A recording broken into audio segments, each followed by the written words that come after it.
Unfortunately, technology is out to get me, and the video did not record on this week's episode. However, the audio did record, and it is still a great episode. We have our head grower, Bob, and our co-owner, Tami, and we talk about how Culver's began, how it grew, where it all started, and supporting local businesses in general for Small Business Saturday this weekend. So thank you so much for tuning in, and enjoy the episode. Hello, everyone. Welcome back to the Garden Dirt. Today is a very, very special episode because we have one of the co-owners and founders of Culver's here, Tami Culver. And then we also have Bob Burton, our head grower, and he has been with Culver's for 25 years. So both have just a plethora of knowledge in the industry. And this week is Small Business Saturday, so we're going to kind of be celebrating that and talking about us as a small business in general and kind of where it all began. So I guess I'll start with you, Tam. I guess tell us just the brief, origin story. Like, when did it really all begin? Well, Todd and I met when we were 14, and I guess we dated through our teen years, and he was mowing lawns and working. And he started mowing lawns when he was 12, though. Correct. Yep. And so it's difficult when we say the origin of this business because he did have a lawn mowing company when he was 12 and made quite a bit of money. Mm-hmm. So, and kind of kept banking it, buying more mowers as he did. And pretty soon then we got married and developed the company. I don't know. We went back to Well, talk about, so you were going to school for something else. This was not your original path. Yeah, I guess after 2, I didn't know he was kind of, I don't want to say a jack of all trades, but he was really doing a lot of different things. And at the same time, I wanted a career for myself. Mm-hmm. And I had always loved nursing and the health industry. So I went to college as a non-traditional student in my 20s. And after I had almost three semesters left in the BSN program at Mount Mercy in nursing. And I was at the same time thinking about the sales tax return while giving shots, and so it became conflictive, and I decided to just kind of go and help Todd, and so I switched to the accounting and business department. So I thought you started at UNI. Oh, I did. I went right out of school. I went to UNI for a year for business, and I went to UNI for school, and we got married after that first year, and I kind of was working, helping his parents do some things, and yeah. So then you switched to Mount Mercy, and you didn't they help you create a business degree essentially, because you needed a little bit of everything. You needed marketing. Yeah, Mount Mercy is at the time it was Mount Mercy College, now it's Mount Mercy University. Mm-hmm. I was able to contract with them to do an interdisciplinary degree or major. Mm-hmm. My degree is still Bachelor of Science, but that way I could draw from all of the business departments rather than go straight accounting or straight marketing. I was able to pull from accounting, marketing, all the top business tax, and develop my own degree. Not my degree, my major. So yeah, we did that and then kind of went from there. So from what it sounds like, Todd was essentially the labor, the physical aspect of it. And then you decided to kind of jump in and help with the books and the brains behind it all, and the logistics, maybe. I think, I wouldn't say the brains. We both are. Well, he definitely has the brains, too. He has a lot of brain. And then I wouldn't say he was all physical, too, because I snowplowed up until we had children. Our date and I would be going out on a Friday night and driving around in a truck and saying, what would we quote this for?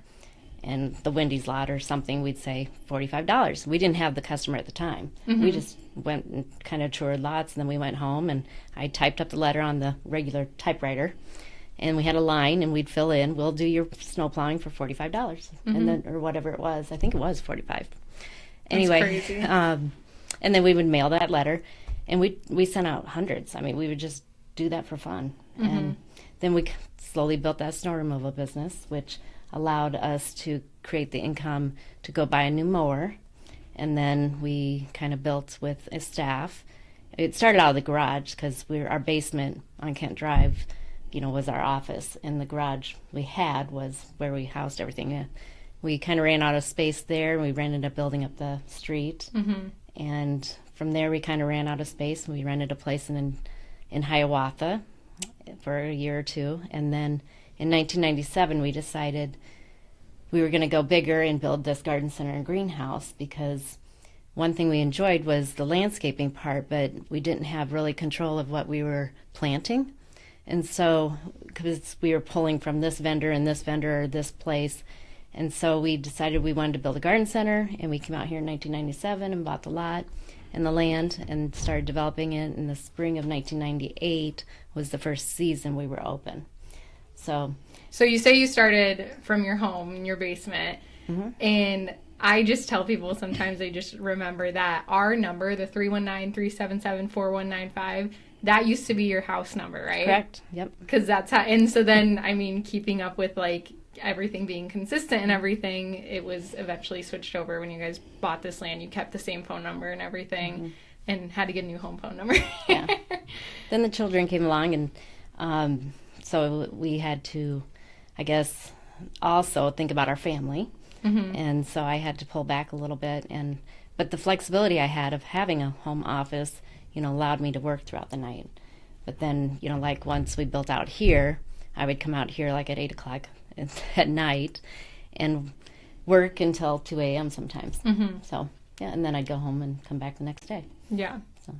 So both of you were very important to getting this all started, of course. So, of course, you as being one of the owners, and then Bob, our head grower, he started. So we opened in 1998 was our first season, right? And then Bob came in the year 2000. Right. So can you speak to a little bit about your early memories, or just kind of like how it was starting? And because if I recall, well, I know I wouldn't recall as a 2-year-old, but I know that everything in the retail building right now, so I think a lot of people see that as like our gift shop, and that's where all of our retail offices are, because that's what it is now. But I don't think a lot of people realize that that's where everything was. Like this building the landscape building was not there. So we had the landscapers, we had Tami and Todd sharing an office running both the service department and the retail department, and like all the nursery managers, like nursery manager, greenhouse manager, everyone was out of that building, including like project managers, mowers. So can you kind of speak to that experience a little bit? It's grown immensely since I started. And, you're right. Everybody was in that front building. Yeah. And then, of course, our warehouse that we have now was where all the mechanics and a little bit of storage, but mostly mechanics and stuff were. So when for we got equipment and everything. Yeah. So when we built this building that we're in now, was a huge change and amazing, and kind of puts it into perspective when we complain about warehouse space and sharing space. Yeah, I always just think, for what retail. Did we do before that? We were three deep in an office, and so how many? 3 people in an office, because even when we have redone the offices and stuff, there's 3 phone jacks in there, and we're like, why are there 3 in here? Yeah. You guys are like, because there used to be 3 of us in an office. Yeah. So it's definitely changed a lot. But I guess what is similar, I know we've talked about how so much has changed from that time frame, and how we've grown and expanded and gotten new equipment and added people, but what do you think is similar to that time frame as in right now? As far as expansion goes? Well, I don't know, just like maybe processes of how we do things, or what? Well, things have changed. There's been some automation in that we've acquired, and sometimes automation isn't always a good replacement for humans. So we've experimented here and there with that. And of course, we've grown in greenhouse space too since I started. So it's been a lot of increases, and it's all worked out great. For myself, I think growing up here, obviously I've not been an employee all my life, but I have noticed that one thing that has never changed is the quality of people.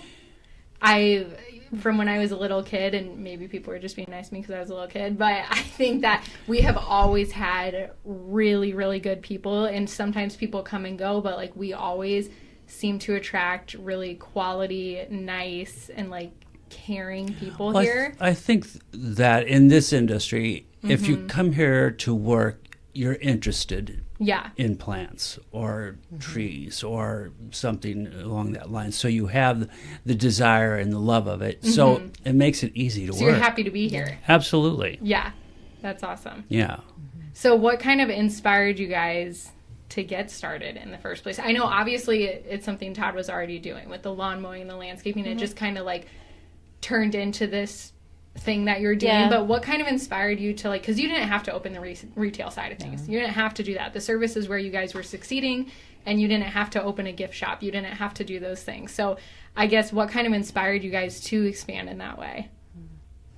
Well, I think I wanted the gift shop. Yeah. Because I like retail. And I think we were able to bring something to this community that they didn't have before. And I think the more we do that and develop our store and listen to our customers, and, that's what we really did because we're a small business. We were able to hear what they were looking for, and they were responding to what we were going to find. I mean, we would go out through America to find the items to bring to the store. And it slowly just kind of built, and here we are going into our 29th season. So, yeah. So speaking on the gift shop a little bit, we go to market. Our buyer goes every year, and then sometimes you and I hop in and we go to, different places around the country. What was it like? Have you guys always gone to market since you very first opened the gift store? Was it more closer to home than you go now? We've toured different markets, yes. I think that's important to keep, your eyes open for something new wherever you go, but sometimes you don't know what you're looking for. So we will go out and find, and sometimes where that experience itself is what kind of draws what we brought back. And like I said, as long as the community continues to like what we are bringing back, it just develops. It's a partnership with the community. So you guys both know from early on, I'm sure there were some struggles. There is not always like rainbow and butterflies, but what kind of, throughout those struggles, what kind of made you realize that this was something you wanted to pursue, and like something that you thought was worth doing and worth continuing? Well, the word business comes from busy, so we're always busy. I don't know. You were in a crib in my office when you were 2 weeks old. Quite literally grew up here. Yeah, you did. Challenges, raising a family while we're running a business. That was obviously very difficult, but sometimes incorporating our children into the business also has helped us teach them, the values we wanted to teach them and help them grow, whether they, like this field or something else. I think we showed them what hard work really was. So the family, for one. I think technology has changed a lot. You learn IT really fast when you're having to deal with it yourself, and that's changed. People coming in, wages, that's been a struggle with, I think, running a business. I think any business it is, Well, being a small business with a lot of overhead is... From the time we started to today, they have definitely doubled, if not tripled. Yeah. And I don't think we tripled our geranium price. So, I tell people that, it's tough. It's not an easy business, but we have to, I guess, keep open explore other ventures to diversify, cut expenses where we can, and also just continue to learn new things to bring in to help, expand the business even more. I think what Bob and I have is thinking about this today in common is we both like to grow. Yeah. I mean, every year it's kind of, I'm always looking at numbers and I'm always trying to. Was that a pun? Because Bob likes to No, it works though. He's growing, in his heart. You've been growing what, since your age was 12? Yeah. Yeah. Yeah. Yeah, it's a great thing. It's very gratifying. Yeah. I think just that growth along with running a business too. See, you want to grow the business. He wants to grow the plants. Well, and two, you never want to cut back. You don't want to have, that's have the thing. to cut That's back. always You hard, always want to do more. Yeah, I think that's just a personal thing with Todd and I too. Absolutely. I mean, we've always had that. Whatever we've wanted to do has been about growing and learning and expanding. And so, it's not easy. Delegation is hard. I learned a long time ago that was really hard for me, but I've gotten better at it. So trusting people. Yeah. You can't do everything yourself, even though you want to, and not everybody's going to do it the same way you do it. So it's just understanding, that's okay. It might be different, but I'm learning also when that happens that difference. It might be, even a better way than I thought. So yeah. So what were some of your biggest challenges, Bob? And I won't be offended if you say it was my siblings and I running around and getting on nerves. Building castles out of the box. Yeah, I remember that. That was Yeah, funny. let's do favorite challenges or biggest challenges and favorite memories. Yeah. The biggest challenges. So, again, too, we always get great employees. Like we were talking earlier, people come here because they want to be here, not because they just want a job. The trouble is that, we're seasonal. So it's hard to, keep people coming back year after year. Although we have got people that have been doing that for, 20 years probably? Yeah, we do. Yeah. So that's fantastic. Remembering people's names.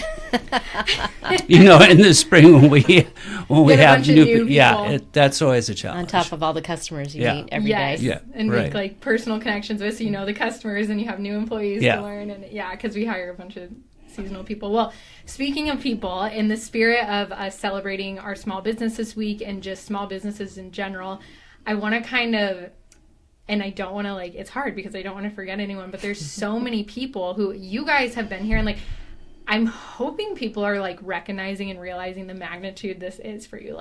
You have been doing this. Bob has been here for 25 years, been growing for over 60 now? Or 55? Yeah. Well, almost 60, yeah. Yeah. So, and then you guys have been doing this your whole life. Even you were saying your dating life revolved around this and growing this business together and everything. But we have also had a lot of other employees who have been here for a very long time and have been here kind of since the beginning. So first person that comes to mind for me is, one, Todd, Dad, but also Jackie. Jackie has been here since I was 6 months old. She used to hold me as a baby, and now we work together. So Jackie's been here forever. Who are some other people who have worked really long term in either the service department or I know Mike Plattner and Jim Turner and there's Nick numerous. Jensen, Nick, I was just going to say, Nick's, I hired Nick when he was 19. Yep, and now he said it the other day on the podcast. He's almost 40s. 50. Yeah. So it's just crazy, but who else? Deb, Nancy. Who else do you guys remember? There's too many. Yeah, there's a lot of people. Yeah, it's amazing how the longevity there. Yes, and there's just so many people. Literally people. I know Deb Van Dyke. How long has she worked here? Because I used to be a little girl, and I would run around the greenhouse, and I would always come in and say hi to Deb. And now I come into my shift. It's got to be 15 to 18 years? Yeah. So I'm this little and I 10-year-old. Convinced her that she's coming back this year. Yes. So, that we've got a really diverse group of people. We have some people, that have the education in horticulture. Right. And then we have some people that do it for passion. And they learn from their grandma. And, I think that combination of people is really good. Yeah. I think that's our strength. And we keep, when we hire people, I always hire, for character and attitude, and then I ask them, do you know about planting? We bring in a great group of people, I think. Well, that's kind of, I think, what we go for in general is just character and attitude, and that goes a really long way because some of our best sales staff and best people on the team, are the most knowledgeable now are people who didn't know a thing when they came in. Because you learn, and when you're enjoying what you do and you're passionate, you just absorb that. And so for example, myself, I think a lot of people think that everyone who works here went to school for horticulture. I did not go to school for plants or biology or anything. I went to school for business. I had 2 business degrees and then psychology. So it's such a diverse group of people. You went to school for business, and then we have people who go to school for horticulture. Yeah. I do think one note too, I should mention, it's important to know the numbers. Well, yes, I think obviously. There's a lot of small businesses out there, and they get started, and they think they know the industry maybe, however, they don't know their numbers. And I think, that I've talked to a lot of people about that, and they have somebody else do it, or somebody, is in control of that. Oh, and they hire it out. Yeah. So then and they don't really know. I think that really is important because even though sometimes you don't like to share numbers or, you have to be around that, feel in order to run the business. Well, and even if you do need help and to hire it out, you still need to understand it and know it yourself. Yep. Because there's nothing wrong with I asking think for help or that's getting a help. critical component if somebody's starting a small business is they have to know the numbers a little bit. They have to have some kind of accounting knowledge. Yeah. Being in this business for a long time, you guys have learned a lot about your customers. You know what they want. You know what your ideal customer is. You have connected with a lot of people in the community. We have the radio show. We've been on commercials. We do things with the Marion Chamber. So I guess, what's your favorite part about how we connect with the community, or just talk a little bit about, your customers and what you appreciate about them? I guess. Well, you want to start? So I love waiting on people, love guiding them, but you've got to manage your time. Yeah, it's hard because everyone always wants a piece of Bob. So sometimes you just have to, excuse yourself. But yeah, it's fun, especially when they're excited. You have people coming in, and I particularly like the people who come in with a list. Yeah. Or they have pictures. It's just like, okay. You're like, I know what we're going for. Yeah. Although all those pictures this year with all the AI. got interesting. That's and speaking as an older person, sometimes the age, makes a difference. I mean, some of the younger people, they get it. Yeah. Sometimes people of my age and older don't get it. They but think honestly, it's real. the pictures are so realistic. They do look like, real. If you're not in the gardening world, it's there hard are no to tell. blue and purple hostas. No. I literally just posted these rainbow hostas and said, please beware of AI. Yeah, and there's a lot of that out there. Yeah. Which is unfortunate. And it's unfortunate, too, because a lot of it's trying to scam people and be like, oh, Absolutely. You can only get the seeds online. So, and I'm like, so no, that's, you can't. That's another thing, a point about shopping local. Yes. Come and see us. We can guide you through whatever possible scenario you have. And, you're just going to get better results. Yeah. Coming here. I think, too, we support the community through some philanthropy. I mean, we've tried to, when we get an ask, we need to be supportive of those, and we have done that a lot as we've built this business as a partner, because we know we are here because of those places, and we'll do whatever we can to help support them. Yeah. How do you, being a local business, there's so much more to the success of a business than just the numbers or financially, and so how do you guys measure success aside from the financial aspect? What would you count as success in our business? When the greenhouse is empty. Bing, bing, bing. Yeah, absolutely. Yeah, it's always wonderful to grow a crop, but it's nice to see it leave, too. And I mean, that's the whole point of it. But, Well, and fulfilling, the customer needs. Just absolutely. Seeing people happy with what they're getting. And for me, that's, what I find successful, too, is just, yes, you're making sales, and yes, at the end of the day, sure, it can be about the dollars, but really it's about the people to me. And I just think I don't know. I guess I'm answering my own question, but we're a happy place. When they come shopping at Culver's, yes, they're not going to buy, needs for their home or their bathroom or whatever. Yeah. I think when they come here to shop, they're in a happy mood. Yeah, and so, absolutely. especially in the spring, when I walk around there and I see all the people, and right now with the holiday, and that to me is my fulfillment. Well, or they're in a not so good mood and they come here because they want to change their mood. They want to be put in a happy mood. They had a bad day at work, and then they come here for a therapeutic walk through the greenhouse or to discover the Christmas displays. Oh, the stories we hear of the plants, and you get some crazy questions and stuff, but again, too, we're here to help. Yeah. So we've talked a little bit about how you've grown throughout the seasons and what's changed. I guess, when was a point where you maybe had to pivot what you were doing, or maybe not had to, but just wanted to make a change or grow in another way? And then I guess, what can we expect for the future of Culver's too? How, even if it hasn't been officially talked about yet, but what are some personal ideas you guys would have for what you want to see for the future of Culver's, whether it's realistic or not? Well, when you first asked the question about when we needed to change or do something different, I know we ran out of greenhouse space. Right. You know, we continue to do that, and so then we would continue to build another greenhouse or a hoop house, and you know, space is always an issue when you're in the greenhouse. We only have so much room to take care of these little plants. And we sincerely apologize, but that's why sometimes we have to sacrifice hitting our heads, and maybe sometimes your head's in the greenhouse. Yeah, you have to grow multi-level. Yes, every square inch in a greenhouse is so insanely valuable. It's critical. I think, you know, we changed some of the growing stuff because of heating. Yes. Some of the plants, you know, we've changed up. Varieties. Bob does a great job of knowing what to purchase.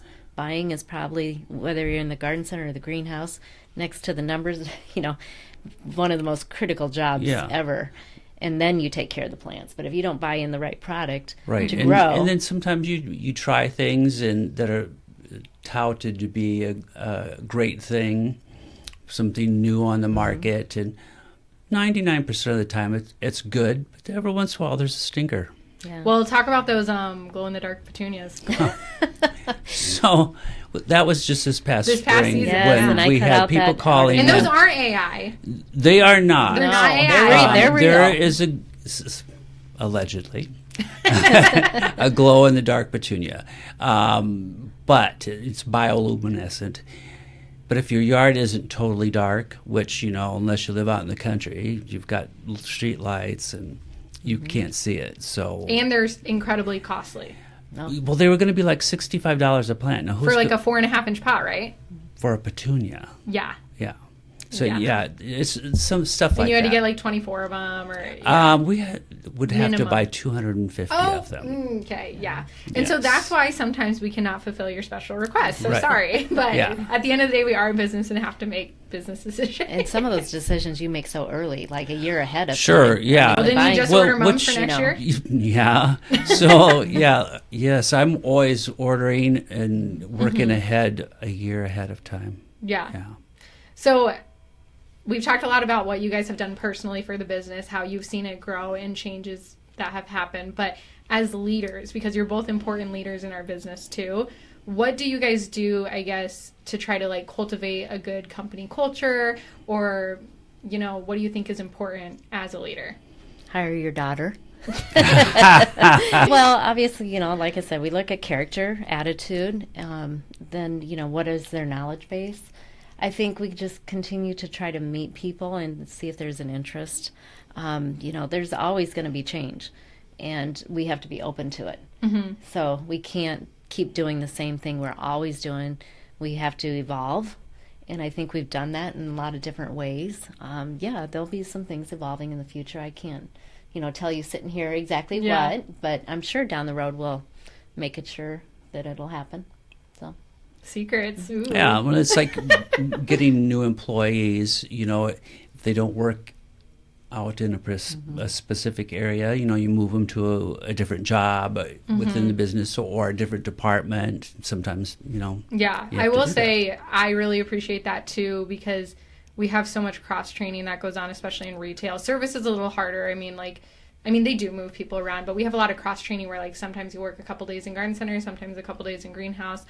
And I do appreciate that. I think it even says, like, in our employee handbook or something, that if you're not fitting well in the department that you were originally put in, like, to please, you know, let someone know if your interest is somewhere else, or if we see a strength somewhere else, we're willing to move people around, because people are going to do their best work when they're the happiest, and we want them to be in their position where they're going to be the happiest. So we do kind of move people around. I mean, for example, one of our staff members started in the nursery this year and then ended up having a love for the gift shop and now works more full-time in the gift shop and not in the nursery at all. So just kind of pivot. But I guess when you specifically, like, have a new greenhouse member, what have you noticed they respond to well, or like what's kind of your behavior towards a new staff member? I always like to, you know, you're going to give them an assignment for the day, and you kind of watch from afar sometimes. You don't want to hover, but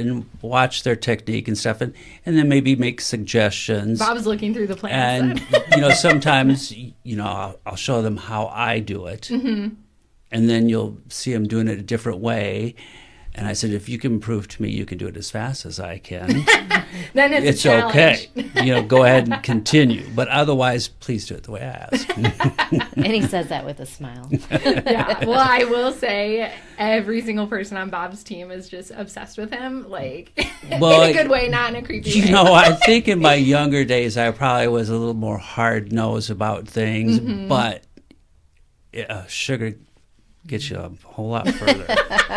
We have a lot of sweets around here. Bob's a lot more jolly now, except you lost so much weight, though. Yeah, that's not an easy thing, but yes, I have. So I guess we can kind of get into the what's the dirt, because that's the segment where we talk about, either funny stories are submitted from the landscape world or just memories. And I know this is kind of like probably a lot to ask of you guys because you probably have so many memories or stories. But I guess what is something that comes to mind that's either a funny story or we've talked about in the spirit of like growing with the business, even like way back when? It can be a story from 24 years ago. What? Oh my! You kind of already hit on one earlier. We've had mice. We're out in the country.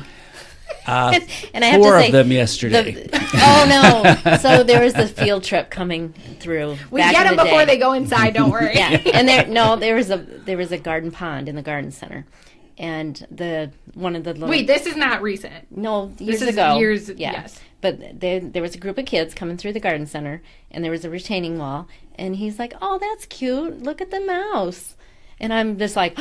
And it was a live little mouse just kind of crawling around the retaining wall in the garden center. And so, well, yeah, because we used to, it's probably so hard for people who didn't shop here 25 years ago to picture what the garden center used to look like. But like we said, it used to be our landscape design area too. And so like we had to display rock and everything. So there was like an actual built pond in the garden center showing a retaining wall and everything, so it's just a lot different. Yeah.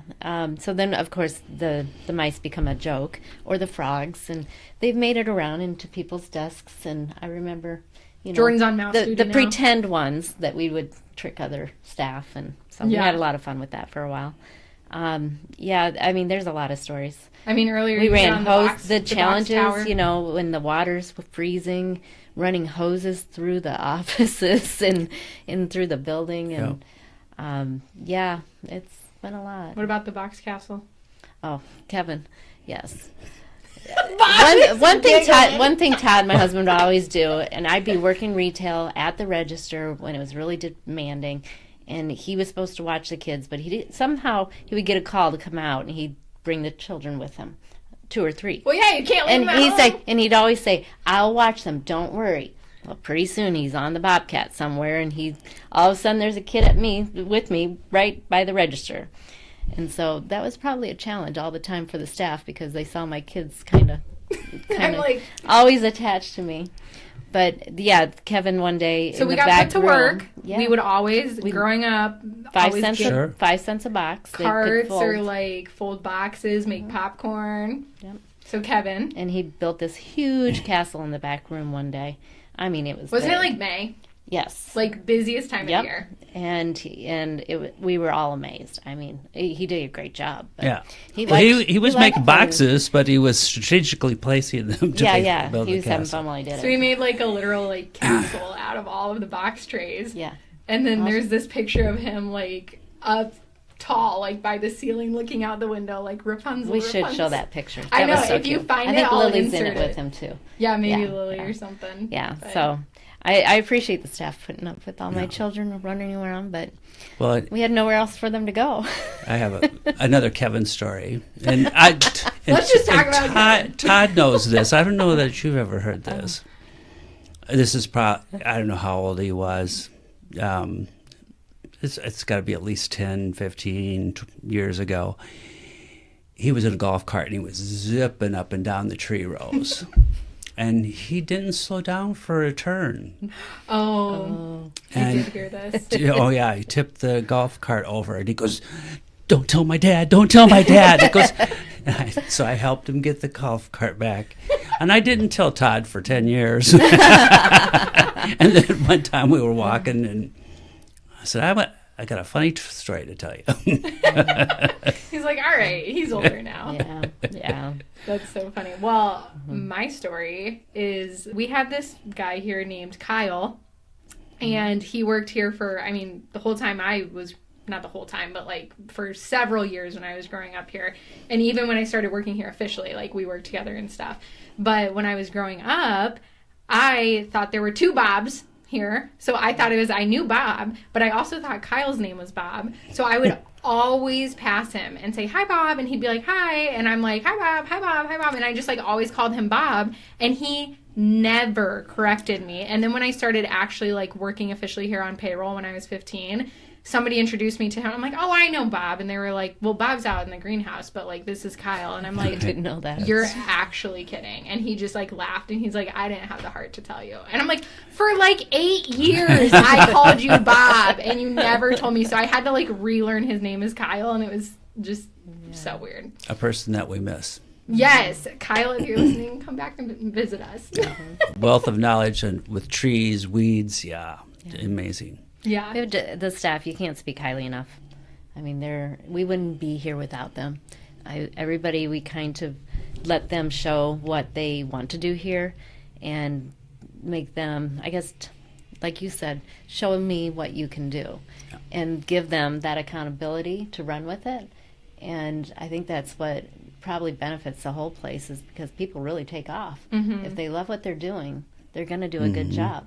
Yeah. And that's why it's important for us to put them in a position where they love what they're doing and give them the tools. I mean, that's my part too, is making sure that computer works or the atmosphere is correct for them to thrive in. We have the resources we need. Yeah. Mm-hmm. Yeah. So I guess we could talk forever about memories and challenges and growth, but what is your most proud moment? Or one of them, because I'm sure it is hard, but one of your most proud moments within your whole experience with Culver's in general. I know running a small business is hard and it's not something you're not always in it for financial reasons. You're in it for the heart and the passion. And so what, I guess, makes you guys the most proud?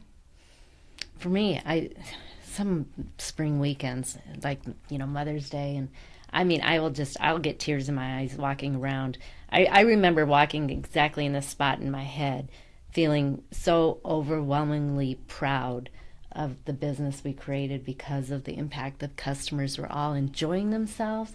They were having fun. And when I look around and see that, to me, that is such a fulfillment. Mm-hmm. So making that impact, I guess, is something really important. And it wouldn't be there if we didn't grow the right flowers or Jackie bringing in the right product, to sell. I mean, it really does take a lot of people to make this happen. Yeah. But to me, that is a very proud moment. Yeah. I think with me is, again, in the spring, when our retail greenhouses are full of tons and tons of.